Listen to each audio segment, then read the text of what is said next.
Once upon a time, in the vibrant heart of Jamaica, in a small seaside village, lived a young woman named Colette. She was known for her radiant smile, fiery energy, and the way she danced with the wind along the shore. Every morning, she would wake up to the sound of waves crashing and the aroma of fresh jerked chicken, her favorite treat. But her heart was restless, longing for something more than the simple beauty around her. One bright afternoon, as the sun blazed like a fiery torch in the sky, Colette wandered into the bustling market square. That's when she saw him, Leroy.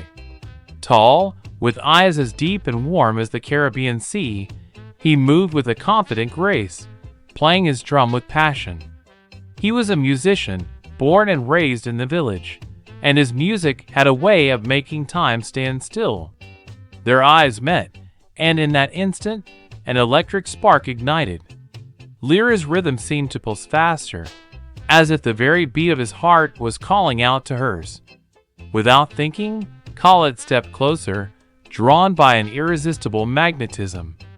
Lyra's smile widened as he saw her approach, and he began to play a love song, one he had written just for the one special person he knew he would meet one day. As his music warmed her heart, the world around them faded away, the busy market, the chatter of vendors, even the waves crashing on the shore. It was just Colette and Leroy, caught in an everlasting dance of passion and joy. They danced right there in the sun-drenched square, their rhythm intertwining with every step and every beat of the drum.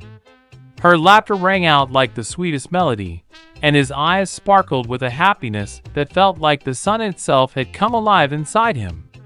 From that day on, their love was a blazing trail, intense, passionate, unstoppable. They would run along the beach at sunset, their hearts pounding in unison, sharing dreams and promises under the Jamaican sky. No matter what life threw at them, their love remained committed and true. A beautiful symphony of joy and passion rooted deep in the island's soul. And so, in the land of reggae and sunshine, Colette and Lyra's story became legend, a tale of love so high, it lit up the very heavens.